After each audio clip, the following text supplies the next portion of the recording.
Hey teachers! So, kumusta po kayo lahat dyan? Alam ko ang iba sa inyo ay busy na, or ang iba naman is magkakaroon pa lang ng kanilang orientation when it comes to oral program. So, ngayon po, ang video natin is ipapakita natin ang mismong class program for oral program. So, pwede po ito for any grade level. Palitan na lang po ang subject. Or you can have this mismo. Ito po ay sample only. Pwede nyo pong i-modify. But then ito po ay nakadesign na base sa binigay po sa atin na guidelines. So here, grade 1, Melon. So here are the subjects. Kung makikita nyo naman po dyan. With the corresponding time.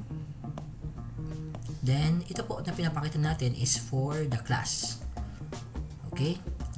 So, ang susunod naman po natin na ipapakita is ang okay, ito po yung mga signatories.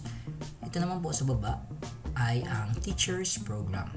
So, almost the same halos.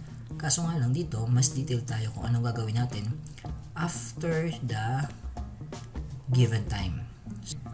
If ever may gagawin kayo related sa inyong subject, then kung ano yung mga hinahandle ninyo. Kasi syempre, as teachers, hindi lang naman yung grade 1 yung ating hawak. So, halimbawa dito nakikita nyo po may grade 2, may grade 3.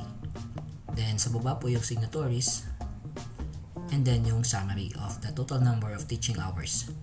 May I again remind you teachers, this is just a sample wherein you can also use this one.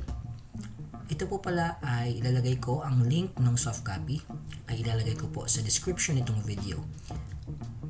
Sa iba po na nagtatanong paano mahanap yung description, kung kayo po ay nanonood ngayon sa YouTube, i-click nyo po yung title. Pag na-click nyo yung title, makikita nyo po dyan yung description, yung kung ano ba yung video na to, kung tungkol saan yung video na to.